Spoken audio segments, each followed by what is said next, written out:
Voilà.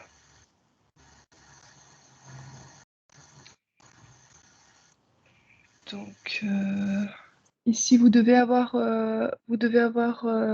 le support qui s'affiche. Là, c'est tout noir. Là, voilà. Ça y est. Très bien. Bon. Écoutez, je vous remercie tous d'être présents. Donc, on va débuter ce webinaire intitulé « Les enjeux de la filière bois au regard du changement climatique » et qu'on a souhaité co-construire entre la coopération agricole et l'Union des coopératives forestières. Donc, comme vous le voyez dans le sommaire, on fera un bref rappel sur ce que sont... excusez-moi, pour ceux qui ont leur micro ouvert, est-ce que ce serait possible de les fermer pour limiter les grésillements? Merci. Et donc, voilà, le sommaire. Donc, un premier rappel de ce qu'est l'objectif de neutralité carbone en 2035. Ensuite, je laisserai la parole pour la présentation de la filière forêt-bois et des impacts du changement climatique. Et enfin, on aura des témoignages d'exemples de mise en œuvre avant d'avoir un moment de questions-réponses. Donc, sur les rappels de l'objectif de neutralité carbone, je vais être assez rapide. Puisque en fait, on a tous en tête la prise de conscience politique qui a eu lieu lors de l'accord de Paris en 2015, qui a fixé une trajectoire d'augmentation de température qui serait supportable, de maximum 2 degrés et si possible 1,5 degré. Et pour pour atteindre cet objectif de limiter la hausse des températures, la solution qui a été imaginée, c'est de se fixer un objectif d'atteindre la neutralité carbone d'ici 2050. Donc, cette neutralité, elle suppose en fait de diviser par 5 les émissions de gaz à effet de serre d'ici 2050 par rapport à ce qu'ils étaient en 90. Donc pour limiter très fortement les émissions et en parallèle, c'est pas indiqué sur la slide, mais d'augmenter également le stockage, la captation de carbone en multipliant par 2 en France le puits de carbone. Donc c'est des objectifs très ambitieux qui ont été traduits dans les textes réglementaires, puisqu'on a, l'ambition de neutralité est inscrite dans le droit français. Et puis, on a toute une déclinaison qui existe désormais dans typiquement le projet de loi le projet de loi climat qui est actuellement en discussion au Sénat. C'est une ambition qui est globale, donc on a également des reprises au niveau européen. Donc, c'est un changement qui est à la fois global et très important de mode de production, comme on peut l'imaginer par l'ambition divisée par 4 les émissions de gaz à effet de serre.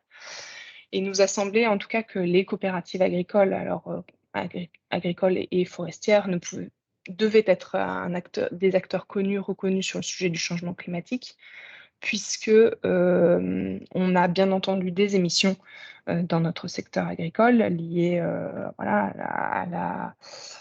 au transport, liées aux animaux, quand on est sur l'amont agricole, liées à l'industrie quand on est sur le rayon, la partie plutôt transformation. Mais qu'on ait également la solution, puisque, comme je l'ai indiqué, il y a également l'objectif de multiplier par 2 la séquestration carbone.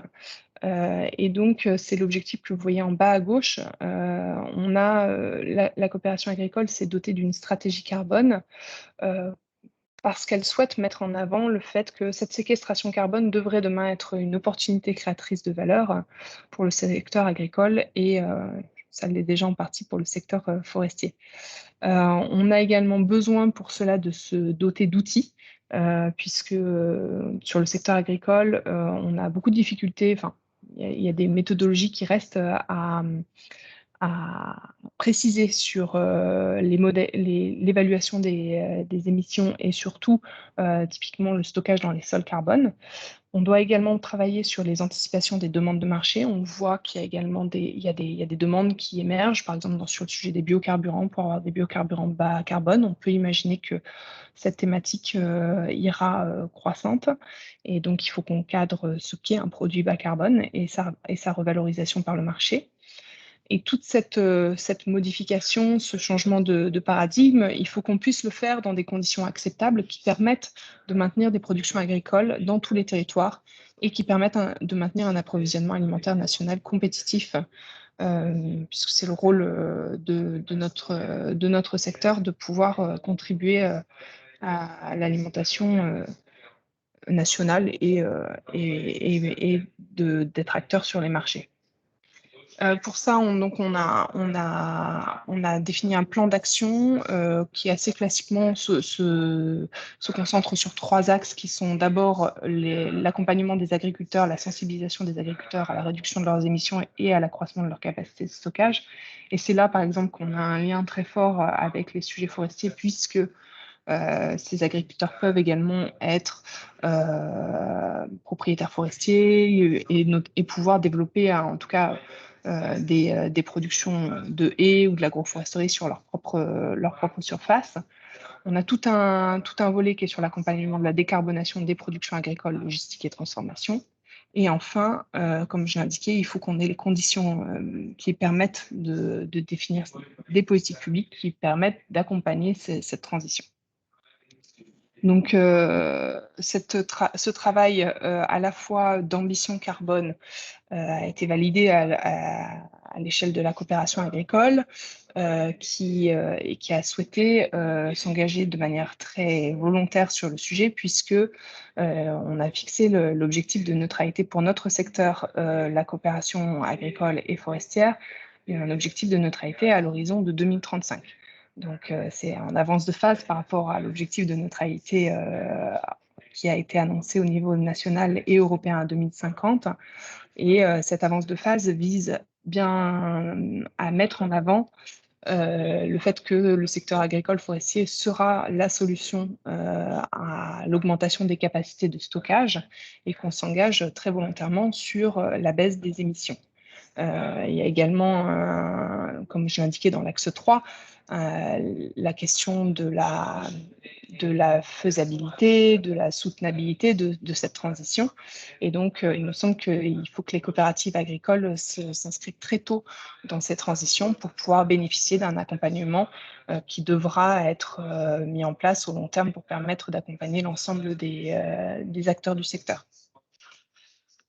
Ça, c'était un cadrage très général. Je vais passer la parole ensuite pour les sujets plus spécifiquement liés à la forêt. Et du coup, je passe la parole. Et puis, on pourra reparler de ce cadrage-là dans les questions. Tammuz, je crois que... Oui, merci beaucoup Maud. Donc, pour l'Union de la coopération forestière française, donc on est effectivement membre de la coopération agricole et sur ces sujets de décarbonation globale de l'économie, la forêt et le bois a forcément un rôle très important à jouer. Et l'idée, c'était de pouvoir effectivement vous présenter cette complémentarité de vision sur ce sujet-là dans un contexte de changement climatique qui impacte beaucoup nos activités. Donc, juste la diapositive suivante, je vais vous présenter, pour faire un peu de pédagogie, l'état actuel en fait, de la forêt en France. Vous aurez beaucoup de chiffres, mais vous pourrez les retrouver sur différents sites. Alors, tout d'abord, la forêt en France, c'est 31% du territoire. Et cette forêt, elle est en évolution, c'est-à-dire qu'elle s'agrandit, elle s'accroît. Donc en 1985 ou en 1908, on a gagné quasiment 70% de forêt depuis plus d'un siècle et même 17% depuis une trentaine d'années. Cette superficie qui s'accroît, elle est en partie due à des boisements, à du reboisement, à de l'exode rural, donc il y a plusieurs causes sur cette forêt-là qui grandit.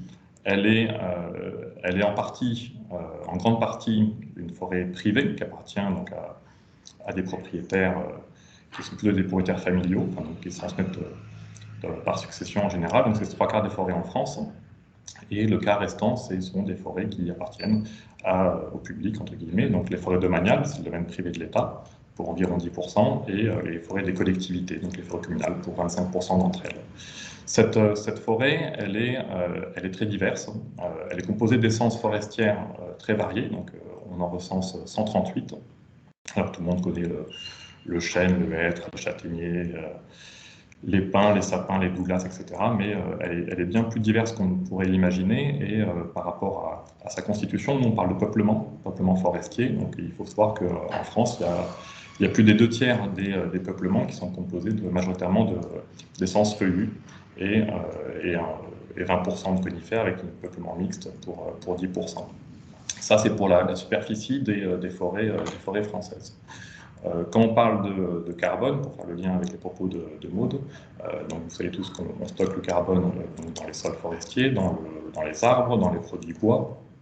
Et donc je vous informe qu'il y a une forte évolution du volume de bois en forêt. On est à plus de 2,7 milliards de mètres cubes de bois. C'est quasiment 50% de plus qu'il y a 30 ans. En fait, on capitalise davantage de bois sur pied dans les arbres qui sont présents. L'accroissement de ces arbres représente environ 90 millions de mètres cubes par an, l'accroissement annuel. Donc vous savez bien qu'un arbre, ça pousse. Et en moyenne nationale, on est sur une production de plus de 5 mètres cubes par hectare et par an de bois, qui stocke davantage de carbone. Donc bien évidemment, c'est moyenne nationale. La situation dans les forêts de montagne ou dans les forêts de plaine est très variée, que ce soit les essences également sont très variées.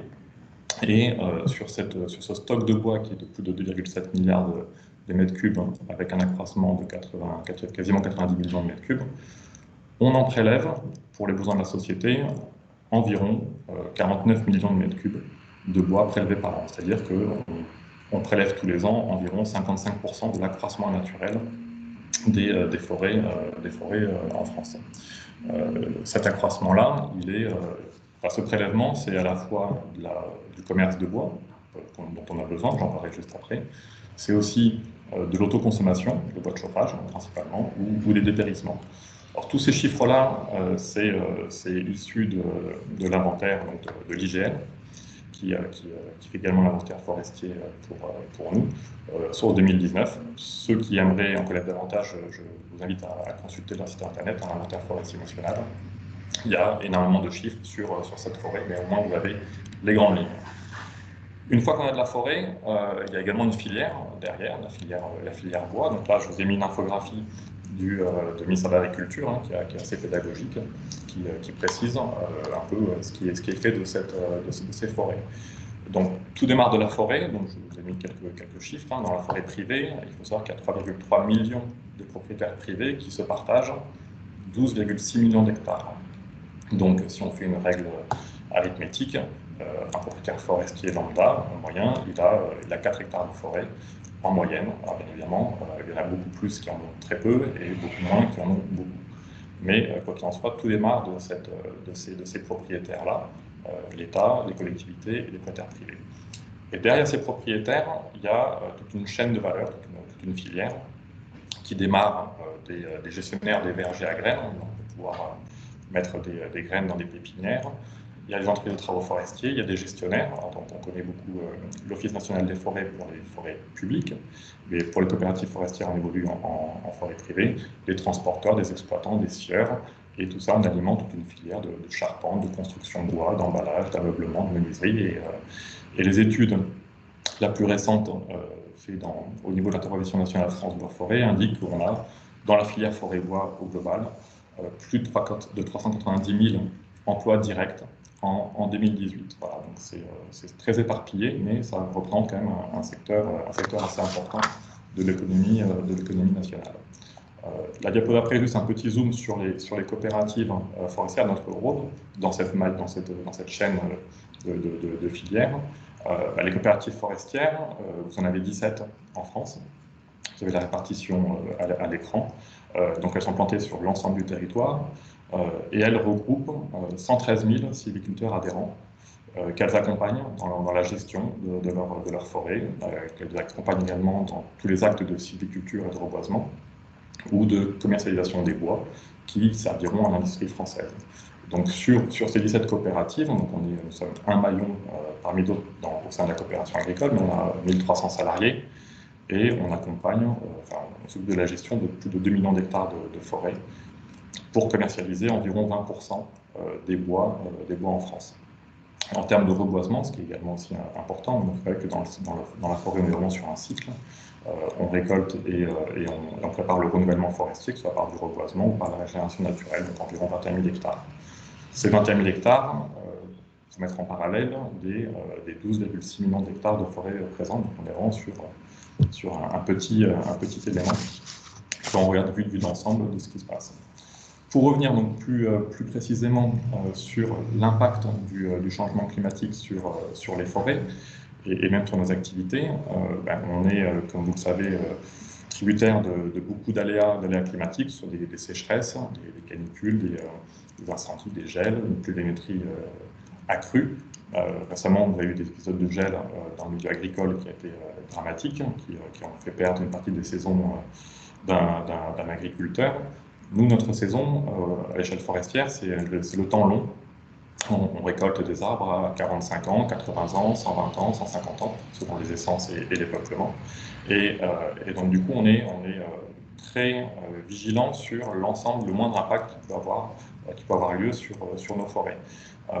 On est vigilant parce que ce changement climatique impacte les différentes fonctions qu'on apporte, qu'on voit au niveau de la forêt. Les fonctions économiques, bien évidemment, les fonctions sociales et environnementales, qui sont perturbées à la fois en France, mais également en Europe. Alors, ce changement climatique, il impacte bien évidemment la forêt. Les arbres sont fragilisés, il y a des dépérissements, il y a des arbres qui meurent. Il y a des maladies qui se développent, que ce soit des insectes, des champignons. Donc, pour ceux qui sont dans le Grand Est ou en Bourgogne-Franche-Comté, ils peuvent avoir des scolites sur les épicéas. Ça pose des problèmes également sur le reboisement. Les sécheresses et les canicules font que quand on travaille la terre et ça sèche, les arbres ne peuvent pas repousser correctement. Et donc ça perturbe cette forêt. Ça perturbe également la filière bois parce que les arbres perdent en qualité et donc du coup en valeur. Ça provoque des afflux de bois dans les usines, et donc du coup une baisse des prix de vente de ces bois et une perte de revenus pour les propriétaires forestiers qui doivent réinvestir, là encore, sur un temps long d'environ 50, 80, 120 ans. Ça impacte réellement toute une économie de notre filière nationale. Le changement climatique impacte également notre travail quotidien, donc le travail des coopératives, que ce soit au niveau des itinéraires sylvicoles, donc savoir comment est-ce qu'on gère les forêts, quelles sont les essences qui sont utilisées, est-ce qu'il faut faire du mélange ou pas, quelles sont les techniques, travaux du sol ou pas, les périodes d'intervention, les conditions de travail des salariés, quand il fait 40 degrés pendant 3 semaines, voilà, il faut pouvoir travailler, donc c'est toujours compliqué, pour les ouvriers manuels notamment. Et ça a également aussi des impacts sur nos besoins en davantage de connaissances de RDI. Tous ces impacts-là interrogent également la société, qui s'interroge pour dire tiens, mais que se passe-t-il dans nos forêts? On voit qu'elles sont en mauvaise santé, mais sont-elles donc bien gérées? C'est un peu la question du moment. Et donc il y a un intérêt croissant sur la forêt au niveau de la société, notamment au niveau de certains médias. Plus rapidement, peut-être, quelques actions des coopératives forestières. Donc vous avez un lien qui permettra de retrouver plus précisément ces différentes actions. Donc, je vais plutôt vous balayer rapidement ce qui se passe. Les coopératives, on est surtout sur un diagnostic accru de ce qui se fait au niveau de la station forestière. Quelles sont les bonnes essences, quelle va être la météorologie dans 20 ans, 30 ans, 40 ans. Voilà, on raisonne vraiment sur un temps long. On est sur l'expérimentation. On travaille sur des travaux de recherche et développement, on essaie de contractualiser aussi les pépiniéristes. Mais en gros, pour retenir un peu quelques idées, on est sur des pistes de diversification et de mélange, sur des mélanges d'essence, des mélanges de provenance d'art. Voilà, on essaie de tester un peu ça. On est aussi sur de la vulgarisation au niveau des propriétaires, qui sont nos adhérents, savoir quelles sont les nouvelles techniques, nouvelles méthodes. Voilà, certaines coopératives développent ce qu'on appelle l'éco-reboisement, qui permet de travailler plus localement et de laisser ce qu'on appelle des rémanents sur la coupe. On réfléchit également sur comment est-ce qu'on gère le couvert forestier pour apporter moins de chaleur au niveau du sol, comment est-ce qu'on gère les essences d'accompagnement. On essaie de suivre aussi des expérimentations. Il n'y a pas une solution unique, c'est surtout ça le message. La forêt est très variée, les attentes des propriétaires forestiers sont également variées. La station nous rappelle qu'ils ne peuvent pas tout faire partout. Et donc on essaie de déployer une palette de solutions. Et donc pour la diapositive d'après, au niveau de la filière, vous avez une feuille de route qui a été remise au ministre il y a quelques mois, fin décembre.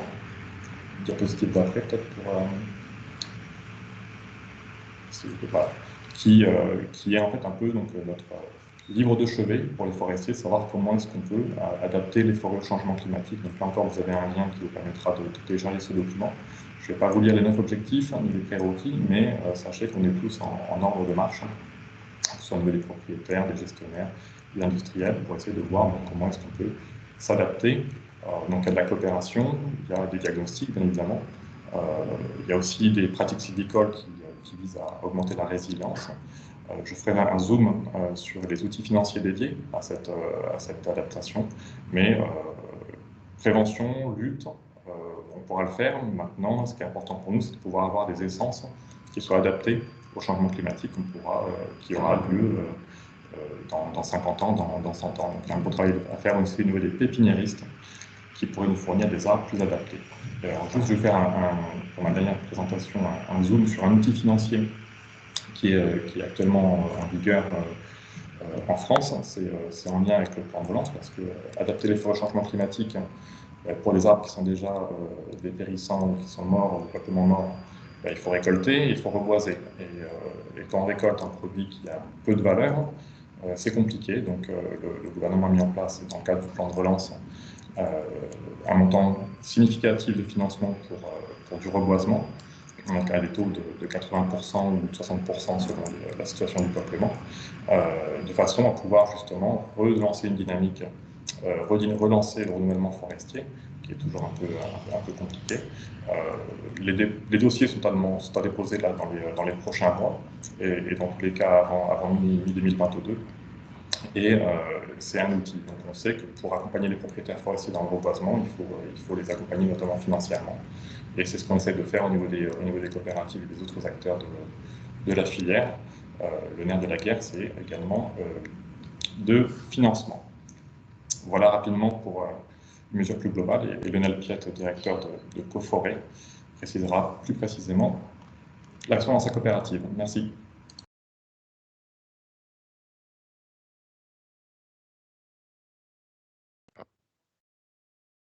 Vous m'entendez? Allô, allô.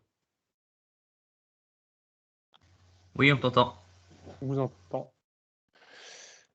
Bonjour à tous, à toutes et à tous. Donc, je suis Lionel Piette, directeur général de Coforêt, donc qui est une coopérative qui évolue sur 2 régions, Bourgogne-Franche-Comté, Auvergne-Rhône-Alpes.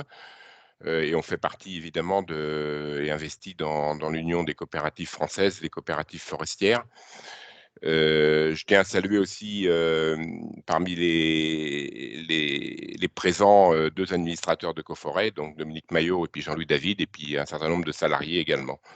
Donc moi, je vais essayer de tenter de vous apporter des exemples ou un exemple dans tous les cas d'action du terrain qu'on peut mener dans le cadre de l'impact du changement climatique. Donc je ne vais pas revenir sur des notions qui ont déjà été précisées par rapport au changement climatique, mais simplement rappeler en simplifiant au maximum que c'est bien sûr pour ce qui concerne la forêt, la combinaison de l'accroissement des températures et principalement du changement de régime de précipitation, parce que c'est ça qui est presque le plus important. Autant les températures, c'est un système ouvert, puisque la température peut monter sur Terre, autant le cycle de l'eau s'actionne dans un système fermé. Donc, c'est pas qu'il y a moins d'eau, mais qu'avec le changement climatique, il y aura des précipitations qui seront beaucoup plus erratiques, beaucoup moins régulières, et dont la conséquence, évidemment, est des périodes de sécheresse qui ont qui ont un impact fort sur la forêt, puisque la forêt, elle a cette double fonction, elle subit les changements climatiques, et donc il faut tenter de l'adapter à ce changement relativement brutal, et en même temps, on a des attentes fortes de cette forêt par rapport à l'atténuation du changement climatique. Alors le constat assez simple qu'on peut faire, c'est aujourd'hui, la forêt, si on doute qu'elle est sensiblement affectée, je pense que ce sera difficile puisqu'on a 2 à 4 fois plus de mortalité quasiment dans toutes les essences depuis un certain nombre d'années. Donc le changement climatique, il est là, il a malheureusement un impact sur la forêt comme sur l'ensemble des activités humaines. Et ça, c'est une première certitude. Alors, et je vais enchaîner plutôt sur l'exemple emblématique français et européen, qui est le scolyte de l'épicéa, qui est la conséquence. Le scolyte, c'est un coléoptère qui attaque l'épicéa, mais qui est la conséquence évidemment de l'affaiblissement des arbres lié au changement climatique. Pour donner quand même quelques notions de l'ampleur du scolyte, en France, c'est 10 à 12 millions de mètres cubes qui ont déjà été attaqués, fait l'objet de l'attaque de scolyte. Et en Europe centrale, dans les climats plutôt semi-continentaux et continentaux, c'est 200 millions de mètres cubes à ce jour. Et malheureusement, c'est pas fini. On attend la météo de 2021 pour voir comment ça va évoluer. Donc, à partir de là, on peut se poser une première question, qui est souvent la question qui peut nous opposer d'ailleurs à un certain nombre d'acteurs ou de gens qui réfléchissent à la forêt. Est-ce que l'homme doit laisser faire la nature ou intervenir ? La première certitude, c'est que les forêts existaient avant l'homme et que, n'ayons pas de soucis, la nature, de toute façon, elle s'adaptera. C'est le principe essentiel de l'évolution darwinienne. La nature s'adapte. La variabilité génétique par les mutations multiples et variées qui peuvent se produire chez tous les êtres vivants, plus ou moins rapidement, évidemment. Tout ce qui est migration de nouvelles espèces, comme ça s'est toujours passé, et plus récemment avec les périodes de glaciation et interglaciaire, ça s'est produit. Les hybridations entre les différentes espèces proches. Voilà, la nature, de toute façon, elle essaye tout, et ce qui s'adapte résiste, ce qui ne s'adapte pas disparaît. Donc, on n'a pas trop de soucis à se faire pour l'adaptation de la nature. Le seul problème, c'est de savoir comment ça va se passer. L'autre certitude, c'est qu'on a défini un certain nombre d'objectifs qui ont été rappelés, notamment les objectifs de production de bois d'œuvre.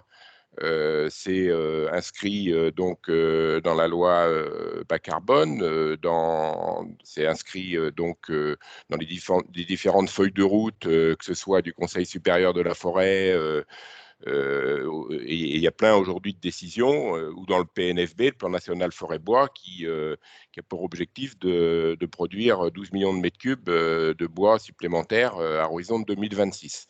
Donc on est à peu près tous d'accord sur le fait que le bois, la production de bois d'œuvre, dans tous les cas, est nécessaire à l'avenir, et notamment à la neutralité carbone.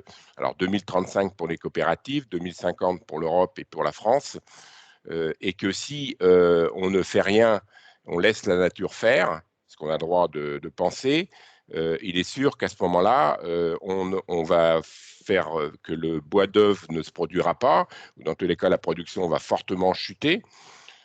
Et que la neutralité carbone aux différents horizons qu'on peut se fixer, ça devient une gageure. Et d'ailleurs que la diversité la prise en compte d'autres usages ou de la multifonctionnalité de la forêt sera aussi une gageure. Donc, et si on n'a pas de bois d'œuvre, on sait que le bois d'œuvre est important, parce que c'est bien sûr la théorie, le principe des 3 S, séquestration en forêt, stockage dans les matériaux qui sont à base de bois, et substitution à chaque fois que ces matériaux à base de bois remplacent un autre matériau qui a une empreinte carbone plus élevée. Donc, on sait que le bois, de toute façon, est un matériau majeur pour aller vers cette neutralité carbone. Si on n'a pas de bois d'œuvre, on n'aura pas également de bois énergie, puisque je rappelle, et souvent c'est pas souvent bien compris par un certain nombre d'acteurs ou de gens qui connaissent mal la filière, le bois énergie, notamment, il n'est pas produit pour tel quel, il est le coproduit ou le produit fatal de la production de bois d'œuvre. Donc, si on n'a pas de bois d'œuvre, on n'aura pas de bois énergie. Et je rappelle quand même qu'à ce jour, 40% de la chaleur renouvelable est produite par la biomasse forestière. Donc voilà, déjà, premier point, on va avoir du mal à atteindre ces objectifs-là. Donc le compromis qu'on propose au sein des coopératives et au sein de Coforêt, c'est de ne pas laisser faire la nature toute seule. Ce n'est pas non plus d'aller en opposition à la nature, parce que ça, ce serait aussi une erreur, et c'est plutôt d'accompagner la nature. Et à ce titre-là, il y a une mosaïque de solutions. Donc l'accompagner parce qu'on pense que c'est le meilleur compromis, sachant qu'on prend des décisions dans un système très complexe, où on doit prendre beaucoup de critères, la biodiversité, on doit prendre bien sûr l'aspect social, économique et social de la filière bois, forêt-bois, l'acceptation sociétale. Donc il y a beaucoup de choses à prendre en compte. Et on pense, on n'a pas la vérité infuse, mais on pense que c'est la meilleure solution de l'accompagner pour optimiser finalement tous ces critères. On ne va pas les maximiser. C'est sûr qu'en l'accompagnant, on ne maximisera pas la biodiversité, mais on l'optimisera comme on optimisera la filière, la neutralité carbone, la lutte contre, bien sûr, les gaz à effet de serre et j'espère, l'acceptabilité sociétale, qui reste encore un sujet qui est un sujet important. Donc, les solutions sont multiples. Hein. Les solutions sont multiples. Moi, je vais prendre un exemple qui s'inscrit dans le cadre de l'appel à manifestation d'intérêt, donc renouvellement forestier, qui fait partie du plan de relance, pour lequel Coforêt et d'autres coopératives ont été retenues. Et donc, un exemple concret de terrain, après parcelle scolitée, donc qui a été coupée, récoltée, il faut renouveler la forêt. Pour la renouveler, on a un itinéraire relativement bien calé qui commence par effectuer un diagnostic qui va être au centre de la réflexion, puisque sans diagnostic, c'est difficile de prendre une décision. Ce diagnostic, il a plusieurs axes. Hein. Il a un axe stationnel. En forêt, on étudie d'abord la station. Donc la station, c'est à la fois les caractéristiques géologiques, pédologiques, biologiques de la parcelle sur laquelle on se trouve, et également sylvicole, puisqu'il faut comprendre ce qui était le peuplement qui était présent, la cohorte de la flore qui était présente également avec ce peuplement. Et à partir de là, grâce aussi à des outils d'aide à la décision qui aujourd'hui permettent de faire des prévisions, qui ne sont jamais complètement justes, mais qui permettent d'orienter notre choix, et des guides stationnels aussi, puisque à partir du moment où on a déterminé la station, on a des guides qui nous amènent à déterminer des essences qui vont pouvoir être adaptés en fonction de la station et de la prise en compte du changement climatique. Voilà. Et donc, après diapo suivante, on a une carte donc, qui montre un peu les décisions qu'on peut prendre. Quand j'ai dit accompagner la nature, ça veut dire pas être en opposition, je l'ai dit. Donc, ça veut aussi également dire aller plutôt vers des peuplements en mélange et, si on le peut, éviter la monoculture, puisqu'on sait que la monoculture, ça a été le cas pour l'épicéa, a un inconvénient majeur, c'est qu'elle ne fait pas barrière à des invasions sanitaires comme on a connu donc avec le scolite. Et là, sur la carte présentée, vous avez un exemple où il y a 7 ou 8 essences différentes en îlots Donc, ils vont permettre, on peut aussi faire d'autres exemples avec les mélanges à l'intérieur des parcelles. Là, ce sont des îlots relativement petits où on a différentes essences, du douglas, de l'érable. Voilà. Donc, ça permet d'aller vers un objectif qui est extrêmement important, mais pas facile à être sûr qu'on va le réussir. C'est renouveler la forêt en se persuadant qu'on va vers une résilience optimale de cette forêt pour le changement climatique qui, de toute façon, aujourd'hui est inéluctable et qu'il va falloir vivre et accompagner.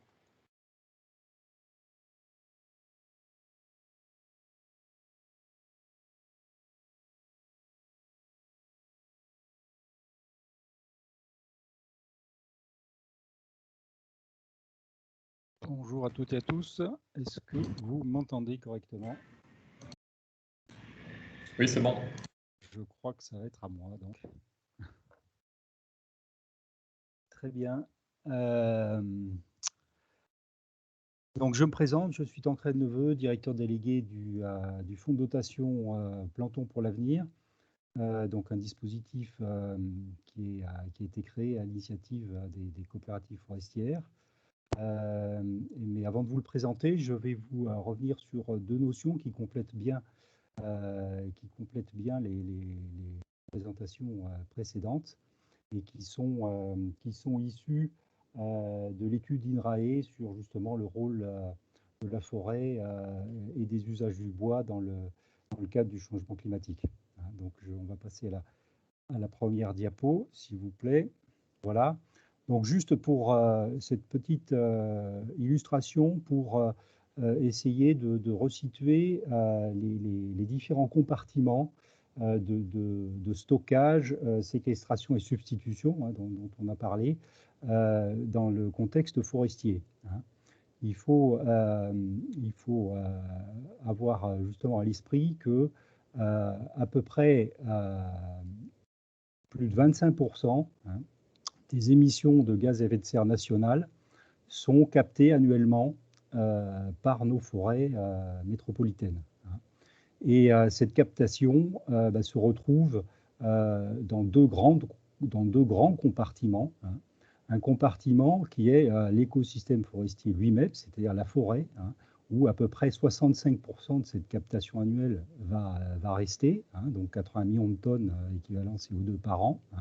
On va retrouver ce carbone stocké bien sûr dans la biomasse forestière, feuillu pour les peuplements feuillus et résineux pour bien sûr les peuplements résineux, et également dans le sol, les sols et les bois morts. Et les 35 autres %, c'est cette fraction, donc plus de 45 millions de tonnes équivalent CO2, qui est incorporée, si vous voulez, dans la sphère économique et qui va être stockée dans les produits bois, là pour la construction, là pour l'énergie, là pour la papeterie, etc. etc. Donc c'est quand même une fraction assez importante qui rentre dans cette sphère socio-économique. Et il faut donc bien avoir l'idée que ces compartiments, bien sûr, sont tout à fait complémentaires et ne pas voir la forêt uniquement comme un réservoir de CO2. Et ça m'amène justement à la diapo suivante. Voilà. Qui est justement de voir les différents scénarios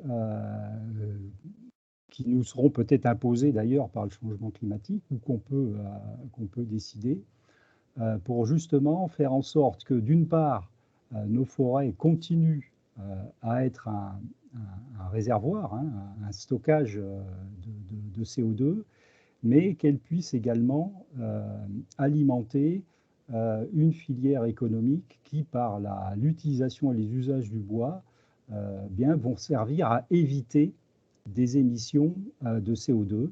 C'est le fameux rôle de la substitution. Et donc, il faut bien faire attention, d'une part, à sécuriser ce qu'on peut appeler l'actif carbone qui est présent dans nos écosystèmes forestiers et qui, de plus en plus, est soumis à un certain nombre de risques liés au changement climatique. là des tempêtes, là des incendies, là des dépérissements suite à la sécheresse et à des attaques de scolytes. C'est pour ça qu'on dit que cet actif carbone, hein, cette réserve de CO2, elle est labile, hein, c'est un adjectif qui veut dire qu'elle n'est pas, sécurisée, elle n'est pas pérenne. Hein, donc il faut la sécuriser. Hein. Et d'un autre côté, il faut aussi essayer d'augmenter la part du bois dans nos différents usages, parce qu'avec l'utilisation du bois, on peut évidemment éviter un certain nombre d'émissions. Et tout l'enjeu justement de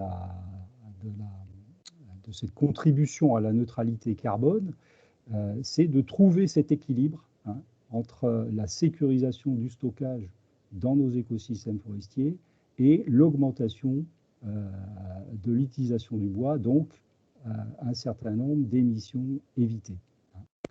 Et donc là, je passe le détail des scénarios, mais je voulais juste vous présenter ces deux diapos pour vraiment avoir ça à l'esprit, et sachant que voilà, nos forêts sont, avec le changement climatique, sont à la fois cette solution, hein, enfin une solution à l'atténuation du changement climatique, mais nos forêts, attention, elles sont aussi victimes de ce changement climatique, et il faudrait faire attention à ce que notre stockage de carbone dans nos écosystèmes forestiers ne deviennent pas une bombe à retardement, en quelque sorte, si justement ces forêts venaient à brûler ou à dépérir très très vite. Donc il faut trouver absolument cet équilibre entre ces différents compartiments de stockage.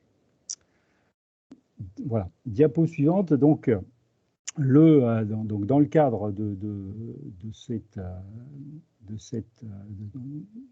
obligation de renouveler plus rapidement nos forêts, comme l'a présenté Tammuz ou Lionel précédemment, hein, bien, la plantation, effectivement, est un moyen d'introduire les essences adaptées aux évolutions climatiques et à nos besoins futurs en bois. Hein. Et c'est dans ce contexte-là que les coopératives se sont rendues compte que l'acte de reboisement par plantation en France a été progressivement abandonné depuis le milieu des années 90, hein, et même pratiquement été divisé par deux. Hein, et aujourd'hui, on ne replante pas assez d'arbres sur notre territoire métropolitain, hein, puisqu'on est à peu près à 70 millions d'arbres plantés, alors qu'il y a une trentaine d'années de ça, on en plantait 130 millions par an.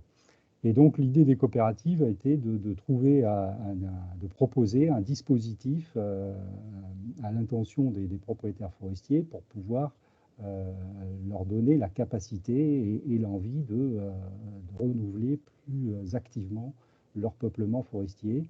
Et c'est comme ça que, donc en 2014, hein, fin 2014, est né ce dispositif Plantons pour l'avenir, donc qui est un fonds de dotation. Hein, je vais monter la diapo suivante si vous voulez, s'il vous plaît. Voilà. Un fonds de dotation, c'est un organisme de mécénat à but non lucratif, donc destiné à réaliser une œuvre ou une mission d'intérêt général. Donc la mission d'intérêt général, donc c'est le reboisement des forêts françaises dans le cadre d'une gestion durable. Ces actions donc répondent à l'intérêt général et bien sûr dans le cadre de la lutte contre le changement climatique. Le mécénat, c'est un engagement libre et désintéressé, hein, pour répondre donc à un besoin, une problématique sociétale, donc dans une relation de confiance avec une organisation spécifique, hein, donc à but non lucratif. Hein, et je rappelle que le mécénat est encouragé en France, hein, par l'État, avec la possibilité de réduction fiscale pour les entreprises et pour les particuliers. Hein. Pourquoi s'est orienté vers un dispositif de mécénat? Parce que, après justement avoir réfléchi sur les différentes possibilités d'accompagner financièrement des projets comme le reboisement en France, on s'est rendu compte que justement le mécénat en France représente un formidable potentiel, hein, puisque à peu près en France, il y a à peu près 3 milliards d'euros de dons par an qui sont donnés pour conduire des des œuvres d'intérêt général. Alors très souvent, c'est la culture, ce sont des actions sociales. Le mécénat environnemental aujourd'hui en France est assez confidentiel. Mais si vous voulez, cet acte d'engagement d'entreprise et de particuliers pour soutenir des causes d'intérêt général est certainement un axe de solidarité et de développement avec un potentiel très important. Donc, on décline nos programmes en 3 actions auxquelles on peut associer nos entreprises et nos mécènes. Donc, bien sûr, un programme d'action principal qu'on appelle Planter, qui est un programme d'action pour renouveler nos forêts par plantation. Donc, il est destiné aux propriétaires forestiers pour les accompagner financièrement et techniquement dans le renouvellement de leurs parcelles. Mais on a aussi 2 autres programmes, un programme de sensibilisation, puisqu'on se rend compte également qu'il est absolument nécessaire d'œuvrer pour une meilleure perception, une meilleure compréhension des rôles économiques, environnementaux et sociétaux de nos forêts. Souvent, le grand public ou notre société a un petit dilemme par rapport à la gestion forestière, à la fonction de production de nos forêts. Autant le matériau bois est souvent très plébiscité, mais quand il s'agit de couper un arbre, ça devient un scandale dans nos sociétés. Donc il faut essayer de recréer ce lien entre la forêt et les usages du bois. Et puis on a aussi un programme de soutien à la recherche-innovation, donc bien sûr axé sur l'adaptation de nos forêts au changement climatique, c'est-à-dire la recherche d'essence, de provenance et de techniques sylvicoles qui nous permettront de répondre à ces enjeux de changement climatique. Voilà, diapo suivante si vous voulez. Donc là, une petite illustration des projets qu'on a pu soutenir dans le cadre de notre programme Planter. Aujourd'hui, on accompagne plus de 300 projets partout en France, chez des propriétaires forestiers, et très souvent justement des propriétaires adhérents des coopératives. Ça représente presque 1800 hectares qui ont été reconstitués aujourd'hui, reboisés, donc plus de 2 millions de plants plantés, et donc bien sûr des essences forestières assez variées, puisque vous voyez sur la carte on est présent un peu partout en France, donc dans des contextes bien sûr géographiques très différents. Et je rappelle, tous les reboisements se font dans le cadre d'une gestion durable, c'est-à-dire que le propriétaire forestier est accompagné donc techniquement par un technicien par les coopératives, entre autres, doit avoir un document de gestion durable, il doit s'engager dans un certificat de gestion durable, puisque un des objectifs aussi des parcelles qui sont reconstituées, ce sera bien sûr de produire du bois d'œuvre pour les générations à venir. Une diapo suivante. Donc voilà, ce qui est la particularité d'un mécénat pour la forêt, c'est que justement, il est assez transverse. Les entreprises qui nous accompagnent, on le verra dans la diapo suivante, sont bien sûr des entreprises de la filière forestière, mais commencent aussi à être des entreprises de secteurs d'activité tout à fait variés. Et à travers le mécénat et le soutien à Plantons pour l'avenir, finalement, il contribue aussi bien à la préservation de l'environnement, par le renouvellement de peuplements forestiers et leur adaptation aux conditions climatiques de demain. Il contribue bien sûr à la neutralité carbone, puisque nos forêts seront résilientes, capables de stocker du carbone, mais aussi capables de produire du bois pour alimenter les entreprises et les industries de notre territoire, donc contribue également à la vie économique et sociale de nos territoires. Voilà.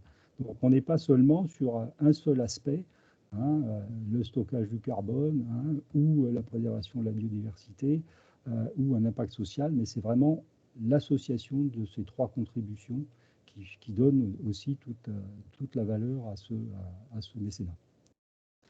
Et puis, on va finir par la dernière diapo, si vous voulez bien. Donc, voilà, aujourd'hui, on a plus de 160 entreprises mécènes qui nous accompagnent, et puis bien sûr aussi des particuliers. Donc vous voyez parmi ces entreprises, bien sûr, des entreprises de la filière forestière, hein, des papetiers, des scieurs, des fabricants de contreplaqués, des acteurs de l'énergie et de la biomasse forestière, mais les coopératives, évidemment. Et puis, on commence aussi à trouver des enseignes comme Nestlé, Crédit Agricole, Cdiscount et tout un tas d'entreprises diverses et variées qui souhaitent soutenir cette cause d'intérêt général. Voilà. Donc, on a pu, grâce à l'ensemble de ces mécènes, collecter en 6 ans maintenant, donc à peu près 5 millions d'euros de dons, hein, et qui nous ont permis d'œuvrer sur ces 3 programmes que je vous ai présentés. Donc voilà, l'initiative des coopératives pour pouvoir participer à l'accélération de l'adaptation de nos forêts au changement climatique. Merci de votre attention.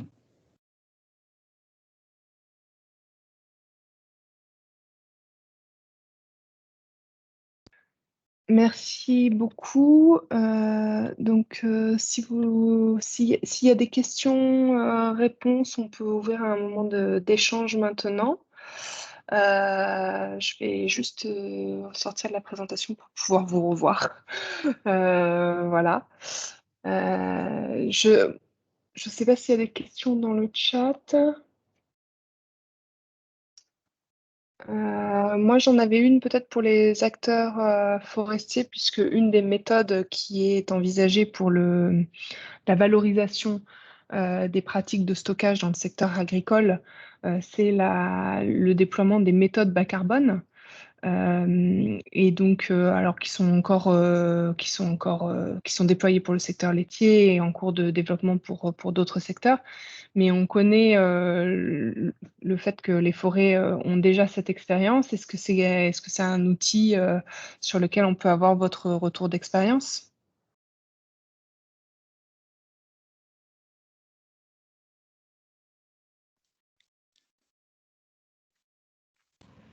Lionel, bonjour à tous.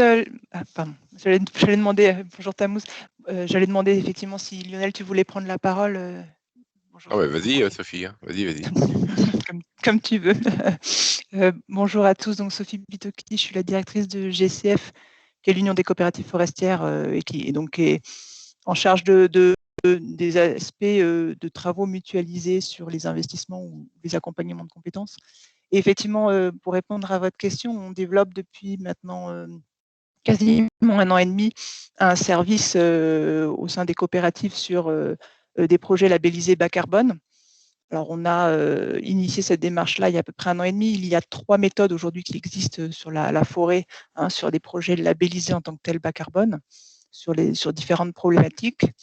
On rencontre aujourd'hui un vrai intérêt, un vrai enjeu, hein, notamment pour accompagner les propriétaires forestiers dans le cadre de leur renouvellement de peuplement ou dans l'adaptation des peuplements au changement climatique par rapport à ça. On a démarré donc il y a 1 an et demi, c'est vrai qu'on a une vingtaine de projets qui sont en cours au niveau des coopératives, hein, des 7 coopératives qui sont lancées dans ce programme-là. Avec un attrait intéressant également de la part de financeurs, pour apporter un financement privé, hein, quelque part, par rapport à d'autres dispositifs que Tammuz ou Lionel vous ont présenté sur l'accompagnement. Lionel, si tu veux compléter. Sur le label bas carbone, non, tu as tout dit. Après, pour l'instant, effectivement, on a 3 méthodes. On envisage éventuellement d'en apporter ou de contribuer à d'autres méthodes, mais bon, voilà, déjà, on en est à faire que le système puisse se fluidifier entre les propositions de méthodes qu'on peut avoir nous sur le terrain et qui est notre cœur de métier, et ça, c'est pas vraiment un problème, et puis se mettre en relation avec les financeurs. Mais bon, c'est en train de démarrer. Je pense on peut. Moi, je suis très optimiste sur ce système-là. Je pense que c'est un système qui va fonctionner. C'est quand même pour la forêt, dans tous les cas, c'est la première fois, grâce à ça, qu'on arrive à valoriser une aménité autre que le bois lui-même. Valoriser, oui, à titre onéreux.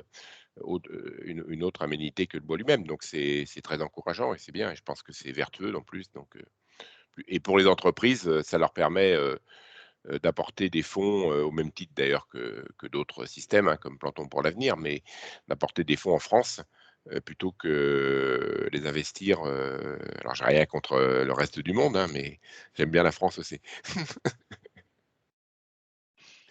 On a une question dans le chat, peut-être que Tamouz et Lionel peuvent répondre sur l'état des outils industriels, scierie, menuiserie, en support à ce travail du bois français. Est-ce que l'un d'entre vous veut commenter? L'état de l'aval de la filière, de l'aval de notre filière, c'est Oui, ça, oui. j'imagine, oui.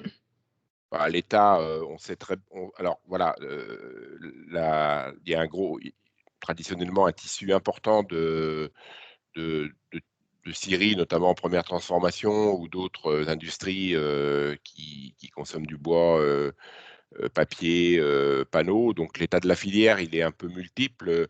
En matière de scierie, bon, bah, comme dans beaucoup de filières, il y a eu une forte diminution du nombre de scieries durant ces 20-30 dernières années. Il en reste à peu près 1000 aujourd'hui en France qui sont dignes de ce nom, qui ont une activité économique. Et c'est vrai que la globalisation a fait qu'un certain nombre de pays européens ont pris de l'avance dans la compétition internationale, mais la scierie française évolue très bien et il y a eu un certain nombre de restitutions dans les régions faites par la Banque de France récemment, d'études faites par la Banque de France qui montrent que contrairement à il y a 10 ans où les scieries étaient plutôt pas trop bien vues, notamment des financeurs et des banquiers, depuis 10 ans, elles ont plus investi que le reste de l'industrie. Et bien souvent aussi, l'autofinancement reste, enfin c'est une conséquence ou c'est collatéral, reste dans l'outil industriel.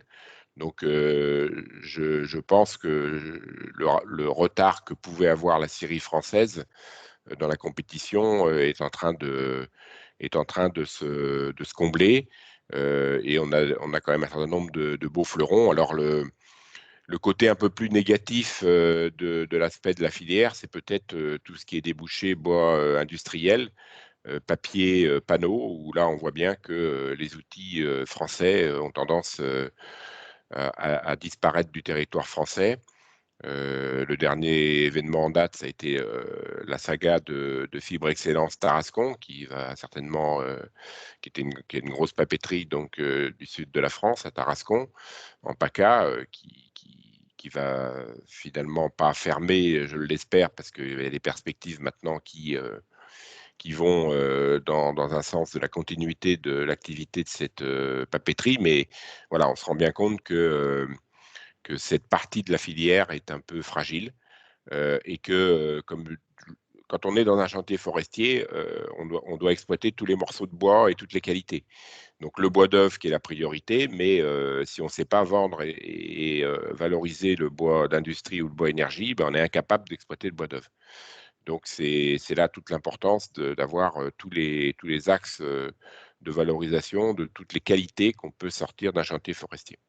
Oui, je pense que dans le secteur agricole, on parle d'équilibre matière aussi, ça se rapproche de ça. J'ai travaillé 30 ans dans la viande, hein, donc la scierie, ça me va bien, parce que quand vous tuez un animal et que vous le découpez, il faut vendre tous les morceaux. C'est ça. Et l'importance d'avoir un aval compétitif est en effet très important pour pouvoir valoriser des produits et des démarches bas carbone qui devront trouver leur rémunération. On a une question complémentaire sur l'effet de substitution et en quoi utiliser le bois permet d'éviter des émissions par rapport à d'autres matériaux. En effet, voilà, des difficultés à faire entendre ce message. Est-ce qu'il y en a un d'entre vous qui veut apporter des arguments pour convaincre sur cette thématique? Je veux bien juste dire un mot là-dessus. L'effet de substitution avec le matériau bois, déjà dans la mise en œuvre du matériau bois lui-même, c'est un matériau qui nécessite assez peu d'énergie, ne serait-ce que pour être exploité, transporté en scierie, transformé en produit fini. d'autant plus d'ailleurs que les circuits restent courts. Hein. Évidemment, si c'est aller chercher du bois à l'autre bout de la planète, c'est une autre histoire. Hein.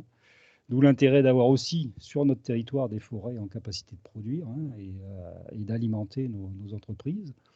Et puis ensuite, le bois par essence lui-même stocke du carbone. Dans une charpente, vous stockez du carbone au moins pour 400 ans, ce qui a été le cas de la charpente de Notre-Dame. Et là, c'est là, au bout de 400 ans, elle a libéré son carbone, mais ceci dit, il va être remplacé par une autre génération d'arbres. Et puis, voilà, il faut avoir l'idée que grosso modo, 1 m3 de bois contient 1 tonne de CO2.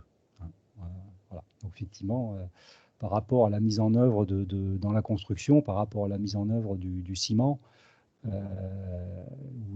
voilà, il y a des extractions minières, on chauffe, on cuit, on transporte, on amène beaucoup d'eau, etc. etc.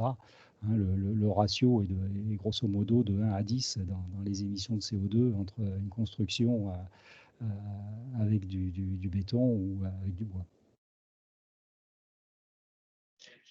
Je vois pas d'autres demandes de parole et je vois qu'on a un peu dépassé notre temps. Donc je vous remercie pour les présentations. Encore une question sur des exemples de reboisement. Vous avez montré un exemple de reboisement avec différentes essences, dont le chêne rouge et le robinier, 2 espèces considérées comme peste végétale du point de vue biodiversité. Qu'en pensez-vous? Donc, je ne sais pas si ça apportera une réponse maintenant. Comme je vois qu'on a déjà dépassé le temps, est-ce que, voilà, si vous souhaitez, on peut mettre nos contacts. Vous pouvez m'envoyer vos questions complémentaires à l'adresse qui sera dans le chat. Et puis, on pourra vous répondre. Si vous avez une question qui vous revient même après coup, n'hésitez pas. Je vous remercie tous pour votre participation. J'espère que ça a éclairé un peu ce débat et ce sujet du changement climatique et de la filière forêt. On continuera nos travaux à la fois pour accompagner les forestiers et les agriculteurs sur l'impact du changement climatique et pour faire de ces secteurs une solution pour l'avenir et pour cette grand enjeu du changement climatique. Merci beaucoup. Merci Au à revoir. tous. Au revoir. Merci. Au revoir. Au revoir, merci beaucoup. Merci, au revoir.